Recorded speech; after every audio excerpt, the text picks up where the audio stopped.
What's up, guys? Welcome to another episode of the Average Joe Sports Podcast. It's been a while, so glad to have my boys back. We did an MLB preview a few weeks ago before the season, if you guys can remember. So now I brought my boys back, Gabe and Brandon, to talk baseball. Obviously, we've got a week of baseball to recap, and we've had a fantasy draft. So what's up, fellas? How you doing? Been doing good. It's just happy to have baseball back. No lockout, no complaints here. So just happy the sport is back, and it's just part of my day to day that I love. Coffee, box scores, and maybe some NBA playoffs. But that's pretty much that. Yeah, fuck NBA right now. Seriously. Oh man, what's up, I'm Brandon? How you okay. been? I'm overdosed on basketball. I'm ready for baseball season. I was seriously worried that we'd have a delay to spring training. So the baseball gods listened and we got it back. So I'm feeling okay now. Back to normal. Oh yeah, I'm riding the roller coaster, if you will. Yeah, a couple of days ago, if you asked me, I love basketball. Now it's like fuck basketball. Fuck basketball. The DGM bets took a hit yesterday. Oh no. But it's all. I mean, I'm still positive, but it You were was riding that train for a while. I know, oh you're man, carrying me. I was hot for like a good couple of days or a week or so, but man. But yeah, let's pivot back to baseball. That's why we're all here, right? Thank you guys for spending some time on your schedule to talk baseball with me. Thanks for So having us. yeah, of course. So let's talk the first thing, right? So the first topic we want to talk about, obviously, we've got a weekend of baseball in. Teams are playing, blood's kind of pumping, blood's flowing. We're feeling good. So let's talk about some players and teams. We'll start off with teams that are surprising us positively, right? So I'll let you, Gabe. I'll let you start off with players and teams that have surprised you in a positive manner. All right. Well, I think they surprised us all last year, and they're going to keep on surprising us just based on what I've seen so far. But that's the San Francisco Giants. I was expecting them to regress and give Yeah, the Dodgers no challenge whatsoever. And it looks like right now they're both tied for the best record in baseball. I was looking up their numbers, and they're basically a league average team as far as offensive production goes, right in the middle for OPS and runs scored. They're fourth in the NL in home runs. So that tells me is they're winning their close games. And of course, what are they doing? They're leading the league in ERA, and they're third in of WHIP. course. So they're winning these close games, and it's exactly like they were last year. You look at Same them, as last year. yeah, Yeah. you look at Yeah, them in the middle of the year. It's like, how the heck is this team like 30 games over 500? But yeah, they yeah. just have the right formula.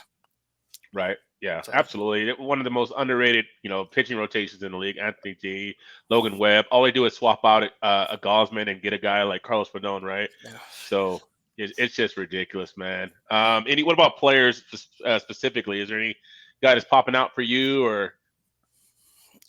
For me, it's I love kind of the international players. It's always so you don't know what you're going to get when you open the box. But Suzuki from the Cubs, I mean, That's right. Yeah. he just won Player of the Week that was just announced. And then I was just kind of diving deeper into it, and I mean, outside of Ichiro and maybe a good 2 or 3 seasons of Matsui from the Yankees, we Right. haven't seen Japanese hitters to the level of Otani and Suzuki.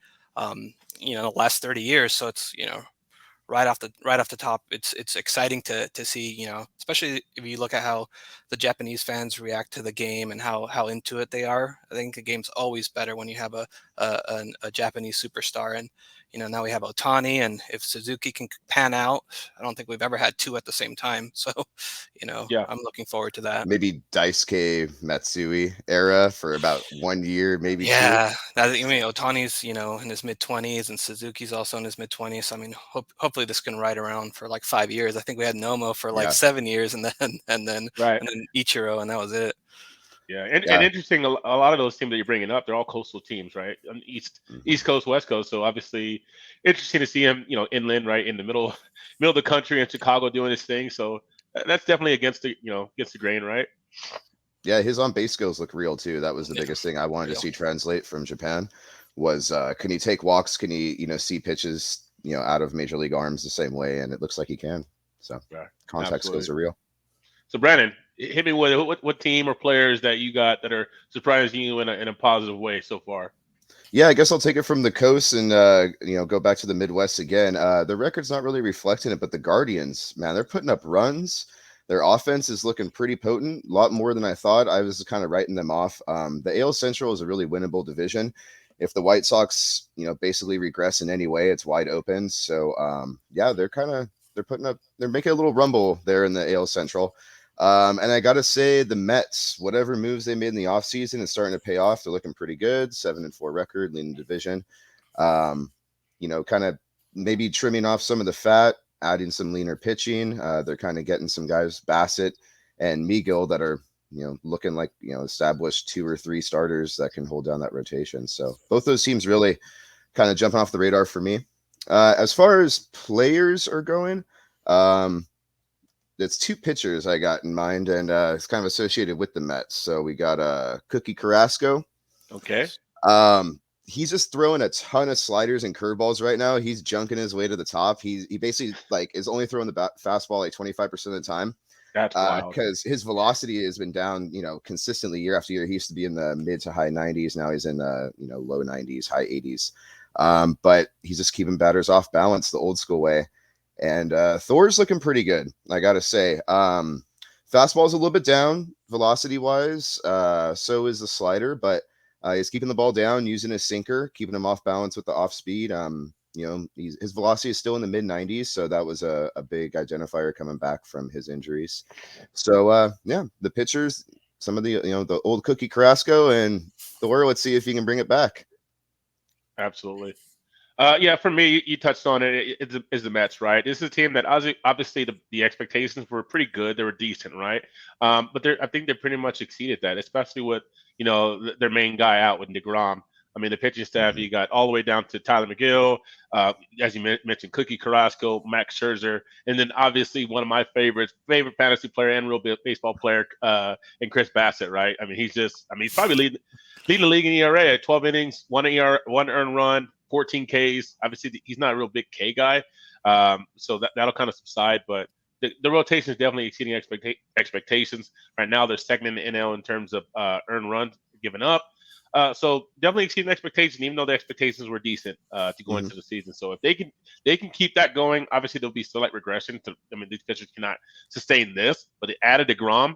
I mean, they're as advertised, right, guys? So it'll be interesting. And of course, on the flip side, Alonso's going to do his thing. If Lindor can continue to do his thing and bounce back in a major way in terms of power production, stay healthy. Hopefully, obviously, I'm a stakeholder in Lindor. So if Lindor can just hit the ball this year, he doesn't even have to do anything more than that. That's all I'm asking from the guy. Right. Yeah. And it's hard to even argue that the Mets are a better team right now compared to what they were last year. If anything, they're worse without DeGrom. And I think it goes back to Showalter there. Don't forget the impact that he's had there. I mean, the bullpen is just about the same. The bullpen is about the same. And what minute mark are we at? 8? He has the 7.5. Yeah, but I don't know. He does have a track record of turning it around. And as far as I'm concerned, that team is about the same as last year. So why the sudden change? So. Yeah. And another guy, I mean, obviously this is kind of like a kudos to him. I don't think it's going to be sustained, but it's nice to see some success from Andrew Heaney.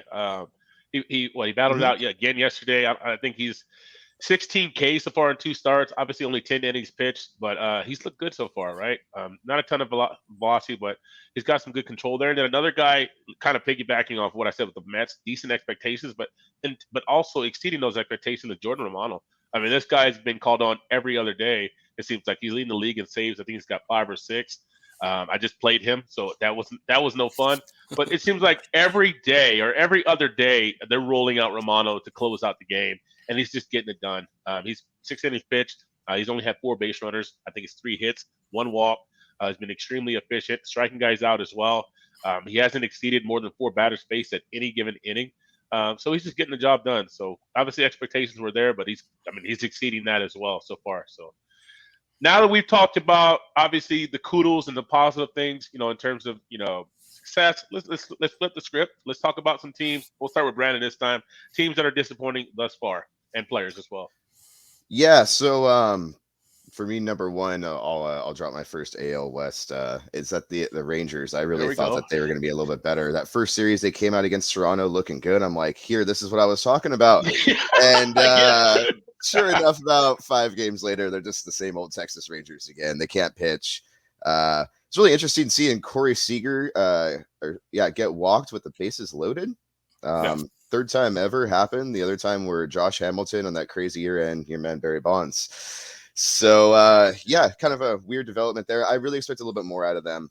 My disappointing players, we were talking about a little bit off before the podcast, is Bo Bichette. I mean, his K rate's through the roof. He hasn't taken a walk yet. He's batting just barely over 200.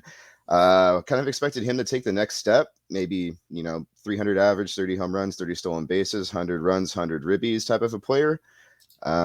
It's still early in the season. Maybe he's just hitting a slump. Short in spring is kind of affecting a lot of guys, but it's pretty disappointing to see. And Brandon Woodruff, I mean, I used the first round pick on him. I'm like, I got my ace. This guy's going to go 200 innings, No, he just got lit up. And, I haven't looked into the metrics as to why yet. I'm just going to kind of keep riding him, see what happens. But, I think he's too good of a pitcher to just, unless something's wrong with him that I don't know, to not right the ship. It's his first outing. But so far, very disappointing. That ballpark, Hitters Park, now adding a DH to the NL might be affecting some of those NL pitchers a little bit. Right. And the offense, I believe, is struggling a bit too out the gate. They're not getting a lot of support there. So but before we get into you, Gabe, you obviously mentioned I can't train of thought. Bo Bichette, right? So where did you guys have him? Obviously, Mike in our league, he drafted him, I believe, 5th overall. Where'd you guys have him in your rankings? I guess in terms of where'd you guys have him in the mid? Did you guys have him in the first round? Did you have second round, or where'd you guys have him? It's hard to guess because you don't know how the board's going to shake out. But if it was me and he was still on the board, and I had a late pick, so I don't think I would have went late second, but I would have had the turnaround pick on the 3rd, I think. So I would think somewhere for me mid 3rd. I think there's plenty of other shortstops that could give you that same proven production. And with Bichette, I just think it's you're prone to a sophomore slump, and I just think to myself how young and how good he is. He could have a 22 home run season, 80 RBIs, and hit 280, and that's a fantasy bust. But for a 22-year-old, that's an excellent year. So Right. it's there's not enough track record for me. So 3rd round, I would say. Yeah, I mean, it would have been tough for me to not take him on the snake going into the 2nd round. But I probably would have held off. Again, I think that we're pretty shortstop heavy right now. Whereas in previous years, fantasy wise, and even just in baseball period, we just kind of had a dearth of shortstops around the league. Whereas now it seems like every team has a pretty damn good one who can hit for power, average, and field. So yeah, I think first round's kind of a stretch, although I can see how, 1 year coming soon, he is going to have that first round, maybe even top fantasy pick type of a season. But yeah, again, I mean, 25 home run, 80 ribby season. It's great. They can still go, to the World Series with that, especially if his defense improves. But it doesn't do you much good on the fantasy board. Yeah, I think there was just too much. I mean, pitchers, you guys, obviously you had Woodruff in the back end. I think Corbin Burns was still available. I think if I was going to make a ballsy move or early move, I probably would have went pinching over Bo Bichette. I think I leaned kind of parallel to what Gabe has him at 2nd, 3rd round. Definitely not 1st round. Maybe Mike knew something I didn't know, but you can understand through the success. And he does a lot of things that, in theory, it would be great for the league. But again, obviously, we keep track of walks and strikeouts, and obviously, that's something that we have to keep an eye out for him. I think he'll start to have some. He'll turn it around a bit, but we'll see if that 5th overall pick will match up. So, Gabe, tell me about your disappointing players or teams right now. For the teams, I mean, this goes back to when the last season just ended. But man, the Cincinnati Reds, I actually really like the team that they were starting to build there. These back-to-back seasons that they were over 500. They made the playoffs in that shortened year. The year before in 2019, they were only 5 games under 500. So you can see the natural progression of a team getting built up and becoming a true contender. And then we're getting ready for our first kind of normal season in 2022. And, what do they go do? They trade away Barnhart. They trade away Sonny Gray. They let Wade Miley, who's maybe their best pitcher, just go away for free. And the Cubs got him on a waiver claim. They didn't make an offer for Castellanos. That's fine, whatever. Maybe they didn't like the type of player, but they also traded Winker, which was one of your guys last year, Collins. And then, and then I was just kind of looking, so well, you have all these subtractions. What were their additions? And I like the guy, but you can't bank your offseason around him, which clearly shows that they weren't trying to win. But they looks like their big splash was signing Tommy Pham for a 1-year contract. And he's been, he just, I have him. I have him on my team, but, obviously because of the potentials there that, 20 home runs, 20, 30 stolen bases, hopefully. But yeah, he hasn't done shit. He's got like I a want to blank like Tommy Pham 30. so bad. Yes, same. Like Yeah. I think he's a really cool guy. I love that Sports Illustrated article that came out with him, a couple years back, where he basically said, "No, fuck it, man. I'm just trying to make my money. Like I'm out here, like." And he Yeah. just has a really honest approach. And yeah, he has a really, on base skills are great, but I think just he's getting old. His skills are declining. Injuries have gotten to him. Right. And then what is that? The weakest division in baseball, and they decided to not even try. That's pathetic. Just leave it at that. Yeah. Yeah, for sure. Then as far as players go, when we were initially going to do the call, and he's got a lot of things on his plate. You kind of have to split him into two players. But Otani, when we first kind of decided to jump on this call last week, Let's do it. Let's do it. All he was in right, a slump, Otani and talk. Yeah, he was in let's a get to slump, it. and he just broke out of it crazy. And that just goes to show you the type of player he is to carry his team offensively and on the mound. So backtrack on Otani and just kind of move on another Angels guy. Rendon, especially after Trout getting hit in the hand yesterday, he has to carry that team. Like, Yep. I don't know. If Trout's not going to be there, it has to be Rendon, and we know the track record Trout has. So it's just very disappointing so far. I mean, it just always seems to happen with the Angels. They just got rid of Pujols last year. They got rid of Upton this year, but I mean, we're 2-3 years into like a monster 7-year deal, and he's below league average in terms of production. So that's just tough. And then negative X-ray on Trout's hand, by the way. Yeah. So, thank goodness. Yeah, And yeah. It's good for the league that he's healthy this year.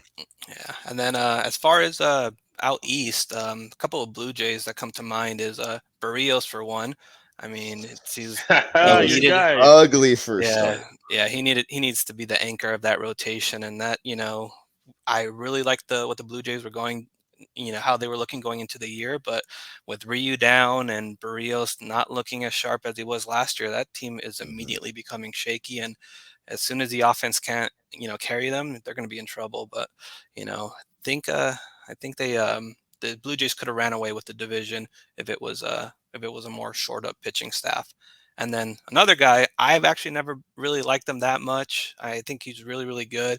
He went to Cal State Fullerton, which is my alma mater, but Matt Chapman, he needs to step it up. I mean, when he had 3 straight years where he was MVP material, and I know he's had some health issues, but I mean, he's the guy that they decided to basically anchor their offense around with their young studs that they have. And I don't think he's getting the job done, and I don't really have much confidence that he will. And I took it pretty late this year, Matt Chapman. I was like, hey, flyer, whatever, near 20th round and all that. So, but there's something going on with him. I mean, I can't see in say Statcast or Fangraphs any real decline in skills. I think it's just a trade off for power and just kind of not really caring about the bat, getting paid, getting out of Oakland. Yeah, he's kind of like Eric Chavez part 2 for me right now. We'll see what happens. But yeah, basically MVP, Gold Glove defense. I mean, Chavez was contending against Alex Rodriguez for MVPs, getting votes away from him back in the day. Kind of felt like what Chapman was on a trajectory for and then just fell off. So I don't know what's going on. I hope he can ride it though. I mean, he's a cool player. Yeah, for sure. Before we get to the team of players that I'm going to mention in terms of disappointment, Otani.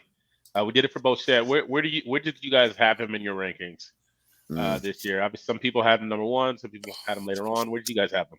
Second round. Yeah, somewhere second round. And I would have been first round if it would have been say a points league. Yeah, for sure. Other than that, it's just for me, it's can he repeat it? Can he stay healthy for the full year? The strikeouts are an issue on the batting side. As we've seen so far on the pitching side, his K to walk ratio is fantastic. He looks pretty sharp. Obviously, his fielding independent pitching is a lot lower than his ERA, so he looks pretty good on the mound to me. Just needs to kind of gear up and gain his arm strength and pitch counts. But he does have a hole in his swing, and that's the down and away pitch. Now, he's been working on it all off season, but off speed or a really fast, hard sinker down and away, he really cannot catch up to that pitch. So he needs to figure that out. Absolutely. Yeah. So just really quick, we're at the 20-minute mark, so we're trying to bust through this. My disappointed team, I guess it's kind of the theme for me, is a team that has decent expectations, but has not kind of just meeting those expectations yet. That's the Yankees so far. More specifically, I mean, obviously the bullpen, the pitching has been nice, right? You see Nestor Cortez, he's pretty nasty in what he was able to contribute for Francisco. I think it was yesterday, but their hitting has been, something that's been lacking. I think they're second in the AL in terms of run production right now, and to kind of segue into that, my disappointing player is Joey Gallo. I know he's not going to hit for a high average. I know he's supposed to be an above average defender, but he's struggling on the field as well. And on top of that, right now he's at 10 games, 30 at bats. What he is supposed to do is provide power. He's got 0 extra base hits so far. And obviously the Ks are going to be there. He's got 11 Ks. He's batting 138. So Joey Gallo, obviously that the lineup is struggling. It's got some holes right now in terms of production, but Joey Gallo is definitely the head of that struggle right now for me. They should be getting 150 home runs out of Stanton, Judge, and Gallo, and then these guys just literally can't put the bat on the ball. And and that's what you need to come playoff time. And it's all good to get guys on and have a guy come up and hit a 3-run bomb, and that'll happen. But in playoffs and stuff like that, it's almost kind of like it's all good to have fast paced full court offense in the NBA, but playoffs comes, you got to be good in the half court, right? And in baseball, you got to be able to move guys over, get guys, put the bat on the ball, right? Move guys into advantageous positions, sack fly, get productive outs. And striking out is just not going to work. So we're at the 21-minute mark. So for this particular point, we'll just kind of name a player and say a quick thing, and then we'll move on to the next topic. Player that is not in the Hall of Fame that deserves to be in the Hall of Fame. We'll start with you, Brendan.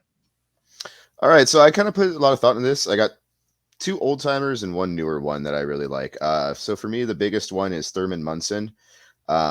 He's kind of a name that everyone knows or has heard if you're a baseball fan, but the reality is that he was one of the best defensive catchers ever, also one of the best offensive catchers ever. His career was cut short, unfortunately. He died early. I believe it was a plane crash. But I think he's the only catcher to win Rookie of the Year and a World Series MVP. Wow. So if you look at his stats, he's on par with like a Roy Campanella, Johnny Bench type of a guy, and really just kind of understated. Dick Allen on the Phillies, third baseman, won an MVP, consistent 30 home run, 300 hitter over about a 20-year span. 15-year, actually, about 350 career home runs, kind of like a Jim Rice kind of a player, is the best comp I can come up with him. And then Crime Dog, really just somebody, I mean, he's got 450 home runs. He was kind of like, when I was a kid, I knew who Fred McGriff was, and the guy had a long tenure, 20-year career, basically. How is he not in the Hall of Fame? Forever. Yeah. Yeah, Fred McGriff was on my list too, and I looked him up real quick, and then he's got 493 career home runs, 493, and 2490 for hits. So I looked at like players that had 500 career home runs and 2500 hits, which he fell just short of. And there's only 18 players in baseball history, 5 of them dirty, with Palmeiro, Bonds, A-Rod, Sheffield, and Manny. So as far as clean players all time, there's only been 13 people that have ever put up those career numbers. And it's just sad that he wasn't even close. And then another person that was even way less close was, for me, Johan Santana. I mean, watching baseball in that era in the mid-2000s, during a 5-year stretch, he won 2 Cy Youngs. He actually got robbed by Bartolo Colon from getting a 3rd straight Cy Young. If you look at that 2005 AL Cy Young voting, that was bad. But, yeah, Santana. As an Angels fan, I do not endorse the Bartolo Colon Cy Young Award. Yeah. I'm putting it out. What was that? Like 2004, or was it? That was 05 for Colon. Oh, 5. Yeah, okay. Because Vladdy won MVP in 04. Okay. But yeah, he won. You can call it 2 Cy Youngs, you can call it 3 straight, and then during a 5-year stretch, he was the best pitcher in baseball. And when it came to his first year on the ballot, you need to get at least 5% of the 400 baseball writers to give you at least eligibility for the next year. He only got 2.5%, so he immediately fell off the ballot.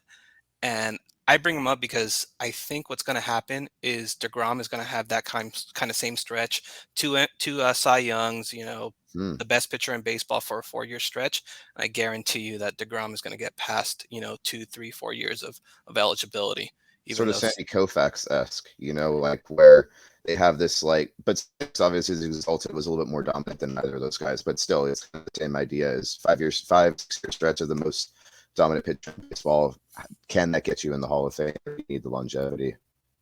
Yeah, I mean it's tough. Musina just got in, and Musina had a good 15, 20 years in baseball, but he wasn't even, he didn't even win a Cy Young, or he wasn't very Sure. close a couple of times. But I mean, if you don't win one Cy Young, I don't even want to hear about it unless you're hitting 300 wins, or in absurd counting numbers. If you're Mhm. not the one of the top 5 pitchers in the game in 1 year, yeah, I don't want to hear it. Yeah, I mean, I agree. There's something about greatness where you kind of have to be the greatest for at least a period of time, or amongst the greatest to be considered great.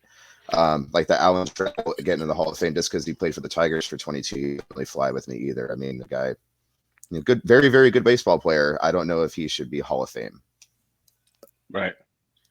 And you know who I'm going to say. Gabe, who am I going to say? Who am I going to say? Who belongs in the Hall of Fame? Who am I going to say? Are you talking about 2006 World Series MVP David Eckstein? No. Nah, man. I mean, Barry Bonds, free Oh yeah. Bonds. That Free guy. Bonds, man. I mean, Barry Bonds, just like A-Rod, one of those, uber talented players, right? Naturally, even clean. Put up, essentially put up some Hall of Fame numbers even before, the allegations started to come in and surface, right? We know all the numbers, so I don't have to get into that. Just more of a, are these types of players, these pool of players, are they going to be able to let in? Who's going to knock that door down, right? And it just sucks, right? Seeing guys like, well, I don't sympathize with A-Rod, but guys that are uber talented that got mixed up in all these allegations, right? And then I don't know, just a feel good guy who you talk about longevity, who had a pretty solid peak with Kenny Lofton, right? Kenny Lofton, Yeah. guy played forever. Maybe he's getting shit in the stick because he kind of bounced around, so that kind of took away from his peak, if you will. He bounced around and played for like fucking half the league, maybe. Uh, and so he bounced around, but I looked up the numbers between 1992 and 1997. Only four guys, or excuse me, one, two, three, four. Yeah, four guys that surpassed him in terms of WAR. That was Jeff Bagwell, Barry Bonds, Ken Griffey Jr., and Frank Thomas between the years of 1992 and Pretty good 1997. list. So yeah, Kenny Lofton, I think he should get some love for sure. He has like 600 stolen bases career, doesn't he? Yeah, He's like like top 620. 5 or top 10 stolen Yep, ever. 620, 300 hitter. Yeah. Um, I mean, if you're top 5 in an all-time category, I mean, Yeah. I think he Yep. should kind of be in the Hall of Fame. yeah, 2,500 hits. Yeah. So yeah, Kenny Lofton. I think he should be in. So I we're agree. gonna pivot to your topics here, Brandon. We're gonna start off with new rule changes. I'll let you pick out a rule change, and we'll kind of just start discussing our thoughts on it and how it's probably doing so far. Yeah, for sure. There's been a couple. One of them that I thought was going to be changed was the runner on second, but it's still instituted for this year. 2023, that's going to be erased though. That's in the collective bargaining agreement, so we can say goodbye to that finally. They did that supposedly to like help pitchers' arms coming off the lockout and coming out of the COVID year, second year. But they also, the double headers aren't going to be 7 innings, so it's just kind of a little bit of a weird counterpoint. Don't know why they took it out. The biggest one obviously is going to be, DH in the NL. So that's one that I think that we can really explore. There's some other smaller ones, like they made the bases a little bit bigger. We're going to have expanded rosters for a little while longer, kind of more technical baseball moves. But the biggest one is definitely the DH in the AL and NL. I mean, do you guys like it? What do you think that's going to do for the game? Yeah. I'll let you take it on, Gabe. Yeah, I mean, I like it, and we have to kind of see what it's going to do as far as kind of the pitching parity across baseball. I mean, one of my fantasy strategies was just right away go for an NL pitcher, because that's Mm-hmm. one free out that they have. Actually, three free outs that they have a game. With that pitcher spot that they have to go up against. And then we're going to really start to see, is Dodger Stadium, is Petco Park, is San Francisco, are they really truly pitchers parks, or was the DH suppressing them? And we're going to see closer to league average, kind of like runs scored in those ballparks. Kind of Mm-hmm. reminds me, right before the Cubs, finished their rebuild, Wrigley Field was a pitcher's park, and oh my God, it's got the lowest ERA, and all of a sudden you have Rizzo and Bryant and Baez and Contreras, they all come up, and all of a sudden it's not a pitcher's park anymore. So I think as kind of the rules change, we're going to see what the new true pitchers parks are going to be across baseball. And one of them that is actually pretty pretty stable and won't change is Tampa. Tampa's by far is one of the best parks at suppressing the runs, and I think that's more of a factor of who plays in the stadium than the actual stadium itself. Yeah, I mean, I like it. I think even just taking a step back in terms of viewership, I think this is good for baseball, right? Obviously, no, I mean, you have the Mikes of the world, and the guys that just love, classic good old baseball, right? Pitcher's got to go out there and he's got to do his job in terms of bunting and getting the guy on. And I'm drop my phone. I'm for that to a certain extent, right? Not not not in sacrificing viewership and not in advancing the game, right? And I like it from a fantasy perspective, obviously, right? Obviously, it takes away from the National League pitchers, but it gives another guy a chance, maybe, and it helps an aging player or a player that maybe doesn't have a place on the field. It's giving them another option. So I'm all for giving the players another option in terms of prolonging their career. So yeah, I'm all for it. I think this is something that should have probably happened before, but it's here now, and I think it's a good move in the right direction for the MLB. I've sort of reluctantly come around on it. I mean, I am one of those guys. My grandfather was like a barnstormer pitcher in the 1950s, playing D-ball, C-ball, B-ball, literally throwing like 180 pitches sometimes in games. And he actually just passed away last year. So that's where my passion for baseball really comes from. And I remember actually the last time that I hung out with him, we watched Ohtani pitch, and he said, this is why I love baseball, is that he was 92 years old and he's saying there's still something new for me to watch. Yep. And, if he were around, he'd probably be a little bit reluctant, but he'd be like, pardon me. He always said, who wants to see a pitcher hit? And he was a pitcher and he was a terrible hitter. You had like a 180 career average. So yeah, I mean, it's definitely really good for the game. We're also, I think it's going to benefit some National League teams a little bit better. It's harder, I think, to add a bat than subtract a bat from your lineup. So I think some of the teams that already are like pretty deep with big bats, such as like the Dodgers, are going to be, and obviously the Phillies, the way that they loaded up their lineup with basically 5 DHs. I don't know where they're going to play all these guys, Castellanos and what's his name, the Schwarber. big dude, Schwarber. Yeah. So, but yeah, reluctantly came around. I mean, I'm on board. Let's see some runs. Let's see who who the real aces are now as staffs. Right. Absolutely. Cool. So we're at the 32-minute mark. Let's talk about pitcher usage, right? We've mentioned this several times throughout the segment so far. Obviously, with the shortened spring training due to the lockout, the league wanted to protect the players by, obviously the counterproductive with the double headers not changing and the extra or the run on second base, if you will. And the managers are trying their best to kind of protect their pitchers as well. But how do you feel about pitchers being used in terms of early on in the season, transitioning them or getting them ramped up? Do you think that there's kind of overkill by the managers? Do you think that they're doing their due diligence, or they're effectively managing their pitchings, or they're getting too short of a leash so far? And then on top of that, let's talk about bullpen and closer by committees as well. On top of that, what is your opinion on closer committee? Are you for that? Are you for the effective, Tampa Bay Rays type of approach? Maybe the Giants are kind of, adopting it as well with Duvall, McGee, and maybe, Rogers as well, if that calls for that as well.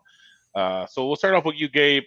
What's your opinion on, how the managers, Dave Roberts and all the other managers, are effectively managing their pitch count?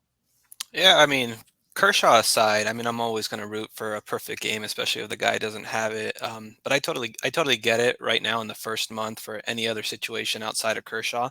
Brandon mentioned it earlier. They have an extra 2 players on the roster. It's a couple of extra bullpen guys, kind of get the pitchers acclimated to throwing more pitches and more innings the first month of the game. So that'll go away May 1st. So you can kind of see the first turn around the rotations. Guys are going 4 or 5 innings. Now it's 5 and 6 on the second start, and then next start it'll be just kind of what we were accustomed to. So I don't really have a problem with it. The only issue I had was with Kershaw. I mean, he was obviously like on a strict 80 pitch limit, but I don't know. At that point, 5-10 more pitches, let the game kind of play out and kind of see if he gets the next guy out, but it took him 7 pitches. All right, yank him. But you don't know if he, would have gotten a 2-pitch ground ball, a first pitch pop up, and just taking that, chance at history away from a guy that actually deserves it. It just sucks, and us and the fans as well. Right. Well, so yeah, I mean, so apparently Kershaw came out, at least I heard today, that he actually took himself out. He said he was gassed, he was losing his slider, and he actually agreed with the decision. If it hadn't been for that, I was about ready to punch my television. I mean, this whole trend of babying these fucking pitchers, limiting their innings in the minors. Nolan Ryan has, I think, the best approach. He's like, look, you build up arm strength, you build up these guys. You see early who has a major league arm that's durable and who doesn't, and then go from there. I think part of it too is the starting and the stopping in the minor league, call-up system, as well as look, yeah, we did have the COVID year. Last year was weird, and this year we had a shortened spring. So I get it. Some guys are going to take longer to ramp up. You don't want to blow Kershaw's arm out week one when you're trying to win a World Series. You've guaranteed a World Series, mind you. But the Sean Manaea one, that doesn't make any sense. I mean, the guy was throwing no-hitter 3.7. He was well under 100 pitches. He's been stretched out. He had basically the full spring that he could have. It doesn't really make sense to me. The bullpen games, I joke around and I call those bad porn because they're scoring, but I don't like what I'm seeing. It is. Yeah. It's terrible. I mean, you're seeing a bunch of no-name guys come in, throw 2 innings, 1 inning, this and that. It takes longer for them to come out and warm up. It drags the game on. Now I don't know what you do about it, but I get it from like a managerial standpoint, but from a viewership standpoint, I think it's just really slowing the game down is kind of detrimental to it. And also, not seeing guys achieve history, or maybe your favorite player only pitches 3 innings, when you go and you spent what, $500 to take the family out for a baseball game. It's the whole thing of like NBA players missing games. I think it translates to this too, is, you pay to see your stars. These guys are getting paid a lot of money to go out there. They should be staying in shape in the off season. That's part of being an athlete. These guys are going out partying, getting fat, and then you need 3 months basically to just throw 80 pitches, 100 pitches.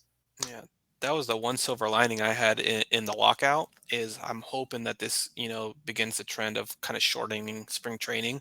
I mean, I think they always say like a batter only takes about a week. It's the pitchers that take 4 to 5 weeks to get in shape, and it's unnecessary kind of pitches that they have to throw, and then it's an excuse on the back end when their arms blow out later in the year that, well, I mean, we pitch all year round and we do this, and they're just not holding up, and I want to get to a point where, what, give it a 2-3 week spring training. Let's go. Let's get the season started.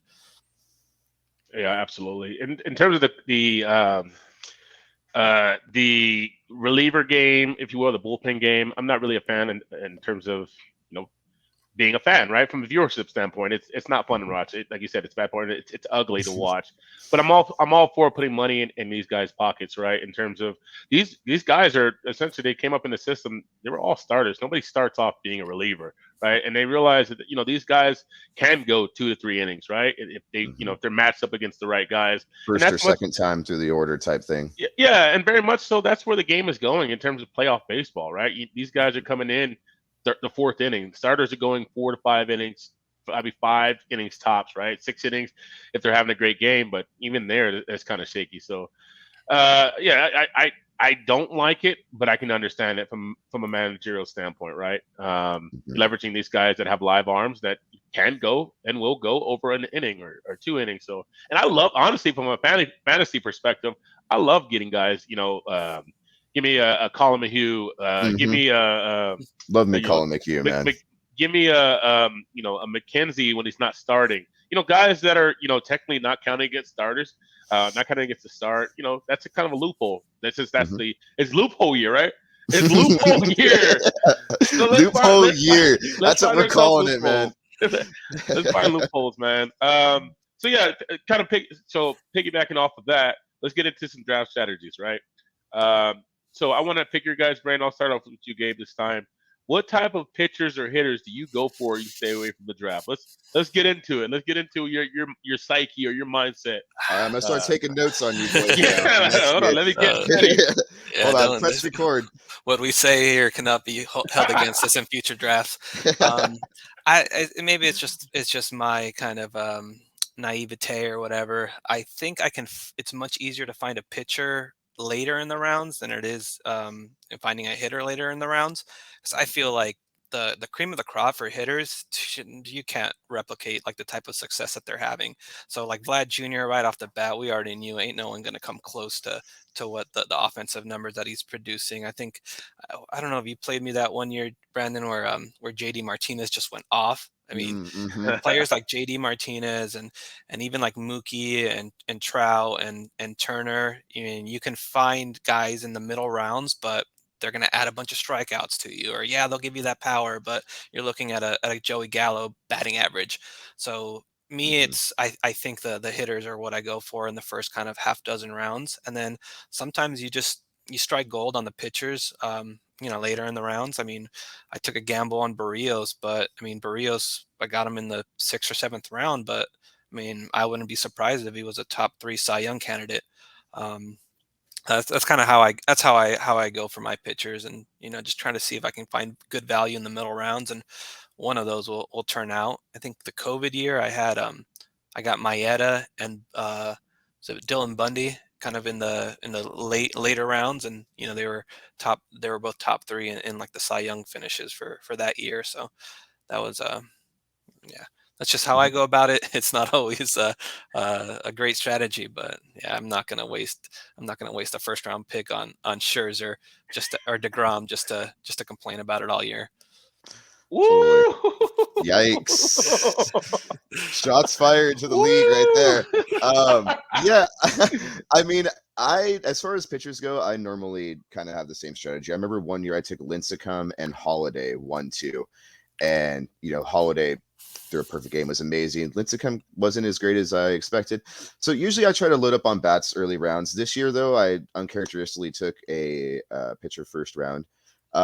I feel like you do need to have one established ace that you can really rely on for the innings and the strikeouts at the very least, because you need a guy who can go about 200 innings, get you a K per, and just kind of that consistency week to week, especially if you're in a week to week league or if you're in a roto league, getting just that massive amount of counting stats from one guy. And then I like to take flyers. Yeah. I mean, I think last year I picked up Trevor Rogers on the waiver wire, Adam Wainwright. And I mean, is the gap between Wainwright and the 5th best pitcher, you know what I mean? What is that gap? He might even be the 5th best pitcher. Whereas characteristically, you're not going to get a bat off the wire in the late rounds that's going to end up being like an MVP candidate, right? Basically what people are going to be with the bat. And there is a huge gap between, say, a Jose Abreu and a Vlad Jr. Yep. I mean, as good of a player as Jose Abreu really is, I mean, consistent, 30 home run, 100 ribby guy, but he's no Vlad. I'm sorry. And one Vlad can win you a league. Or if you have Vlad, Bichette, who else did you have? Hefe? Just everybody. It was like top 10 on the play rater. It was just like Don. Yeah, I agree with all that, right? I think it's a lot easier, like you said, it's a lot easier to get a pitcher later on. If you look at my team, the team of breakouts, if you will, all those pitchers, all the guys I hit on were drafted later were pitchers, right? Chris Bassett, Bassett, Freddie Peralta, Galsman. These guys were drafted later on. They got the hitting. It's a lot easier to hit on that than a Jesse Winker. That's an outlier. Like that's something that's kind of a diamond in the rough, right? Which he wasn't even that great. I mean, he had 20 home runs, like 75 runs.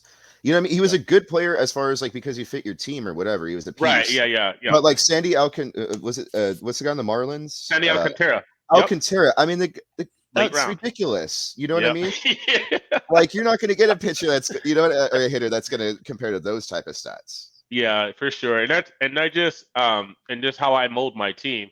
You guys might not be right there. Sit down. But no, how I mold my team is I go in terms of using the bench slots. I go offense a little bit heavier than pitching. I get maybe 1 or 2 guys, but I know that I'm only going to have 1 guy on the offense on my bench, and then I'm going to have the max. I'm going to have 7 guys, starters, and 4 relievers that are kind of make up for the pitching that I lack in terms of draft capital. And then honestly, I just look at the full kind of menu of categories that we have, and I feel like a lot of guys don't sometimes. So I'll just, I'm good with getting a guy that can throw a lot of innings. That's not going to walk a guy a lot, like Adam Wainwright. I know that I can get him later on, and he's a lot higher. When a guy, anybody else would be like, oh, he's 40 and make scoff at him. But I'm comfortable getting a guy like him or Chris Bassett, where I have him as a top top 15 pitcher, right? And a lot of guys maybe top 25, top 30. So, you might be the only Chris Bassett fanboy that I know. Yeah, but yeah. But the results deliver, I gotta say. And early, right? He's a good Last pitcher. year, yeah. I started doing my research last year, and I started watching some film on him, and I was like, this guy's pretty good. I mean, I like he's solid. Drafted him, I was like, okay, this is good. I like this, and then boom, he got hit in the head. I mean, but I mean, like if you can get 180 innings and a 3.5 ERA in round 20 or off the waiver wire, then why are you going to spend all your mid-round draft picks where you could be getting cheap power, cheap stolen bases, like a Jesse Winker in say like the 10th, 12th, you know what I mean? Right. So yeah, absolutely. And as far as like injured guys go, when I'm drafting, I like to get guys that are on the IL that don't have catastrophic injuries. So for instance, right now, I have Lance Lynn. He has a torn ligament in his knee. It shouldn't be too bad once he comes back. And he's a pretty reliable pitcher that hopefully maybe down the stretch I can have enter my rotation, give me some depth. On the more risky side, I mean, I would never draft him, but I have Strasburg. He's coming back from thoracic outlet surgery, which notoriously has a terrible outcome for pitchers. Only a few have come back with a good, beneficial, outcome afterwards. But if he could be anything like Strasburg is, that's a pretty nice late addition to my pitching staff. Over a K per inning. So again, those pitching steals are out there, but the hitters I do, it's tough to find like a really live bat off the wire or late in the rounds. Yeah, it is tough. It is. It was especially tough in the second base, third base. If you didn't get a third baseman, you didn't get a third baseman in like the first couple rounds, and you're fucked. I got Eduardo Rodriguez and Matt Chapman. It's gonna be a rough year, boys, unless somebody gets called up and has a season. So I got a hole at third base because of that. Exactly. Yeah, for sure. So on the flip side to pitching, hitting as well. It's just looking at guys that don't strike out, that walk a lot. That's why I love Soto. That's why I'm like, this guy's gonna walk like almost 150 times probably this season alone because of that lineup, right? Obviously he's got help, Nelson Cruz and whatnot, and Josh Bell, but he's gonna walk a ton. He doesn't strike out, he does everything. And that's why I always hate on like a Javier Baez, because I'm like, he has no place for this type of league. If you're going to keep track of walks and strikeouts, I mean, he hits for power, but it's not that much damn power to ignore the strikeouts, in my opinion. Even points leagues, on base percentage leagues, not even counting the strikeouts, he's a liability, and you really got to look at that. There's a lot of different ways to win a week. You can just strike out less, walk more, have a better average, and score a bunch of runs when normally, most people draft the home runs, the RBI, the sexy categories, right? Yep. The big power numbers. But if everyone has those, then you kind of have to exploit the minutia of your categories. Exactly. And if you look at last year's stats, if you look at the work per week basis, or even kind of roto style collectively, you'll see I'm at the top for walks and least strikeouts, because those are the players that offensive guys, the weird guys, where I might draft a guy and they'd be like, "Why the fuck did he draft him?" But guess what? This fool's he's gonna walk about 100 times and then strike out less than 100 times. I was like, "Who the fuck is Jesse Winker? Like, who the fuck? Have you heard of this guy?"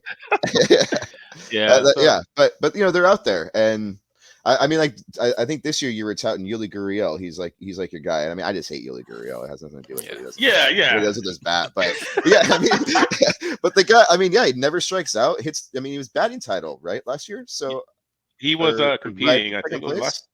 Yeah, I mean, legit player. You get him 16th round as like your utility slot. That's crazy. I was watching. He's not a liability to you. That's just a personal preference. I think our mindsets have to shift on the true power positions, going more up the middle with shortstop and second base. We grew up traditionally with a third baseman and a first baseman, and if you look at around the league, they're not far and far between. There's like 20 like MVP level, like middle of the diamond players, and there's 3 MVP corner players. So the game has changed a lot, and all the athletes are going to the premium positions in center, short, and second, and the corners are kind of just it's a nice 28 home runs you'll have from the guy there, but be prepared to take a lot of flaws in their game as well.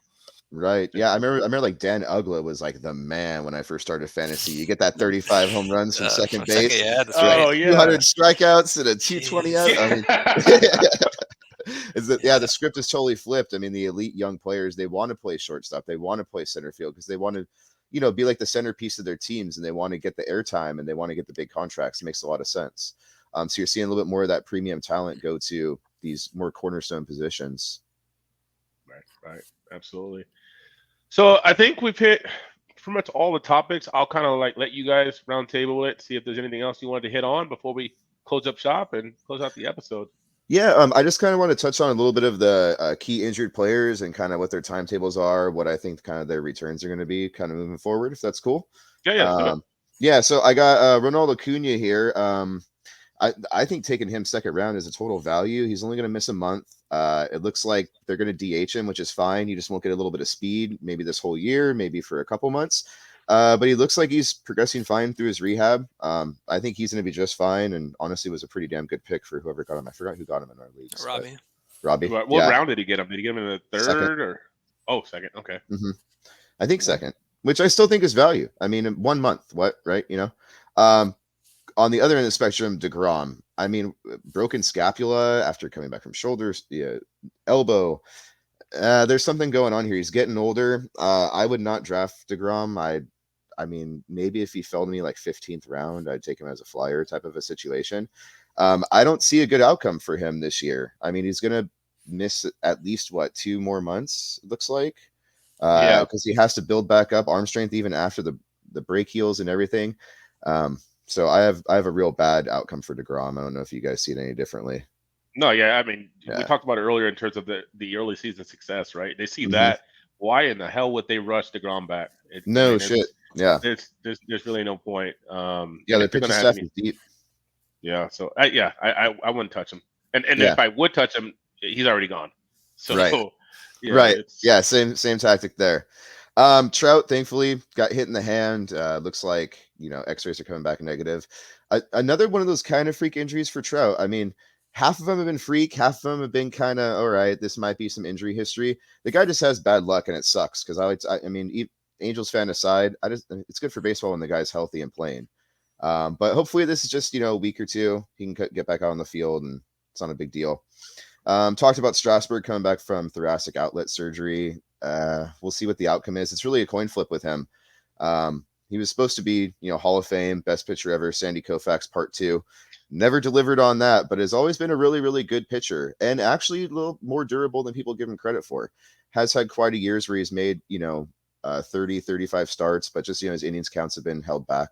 So we'll see what happens there. And the last one, he's not hurt yet, Clayton Kershaw. The 80 pitch holdback. I mean, and he's already getting tired. I think it's indicative of, we are seeing the last of Kershaw, but what is there is still elite, at least for 6-7 innings. How long do you guys think before he gets hurt? Do you think he gets to the whole year? Do you think he gets to October even with this 80 pitch count limit? I think it's still dicey. I don't think that saves his arm or his body this year. Yeah, I think it's inevitable, right? And obviously Dave Roberts and Camp, his team is going to do whatever they can to preserve him. I think they've got a ton of talent. They got Tony Gonsolin. They got reinforcements, that guys that'll fill in. There'll be plenty of times that they might skip his start if he's feeling any level of discomfort or whatnot. Because I think they definitely want him, for the long run. They want him to be a part of that run. They fully expect to be there in October, November. So they want him to be a part of that. And he wants to be a part of that. So I think in terms of him being, 150 plus innings, I'm not buying it. I'm buying the under for sure. That's kind of why I stayed away from him. I mean, I got a taste of him last year, which he was for the first half of baseball. He was the top 10 pitcher for me, at least fantasy perspective, right? On like a per start basis, he's still been absolutely elite these last 3 or 4 years. When people kind of write him off as, Kershaw, he's old, he's injured. I mean, you look at those ERA numbers and that K to walk ratio, it's still stunning. It's like when he's out there, he's awesome. Yeah, for sure. So, I mean, that's what I mean. Yeah. So what's the money line on that under for innings pitched for Kershaw? We gotta find a D-gen bet on that.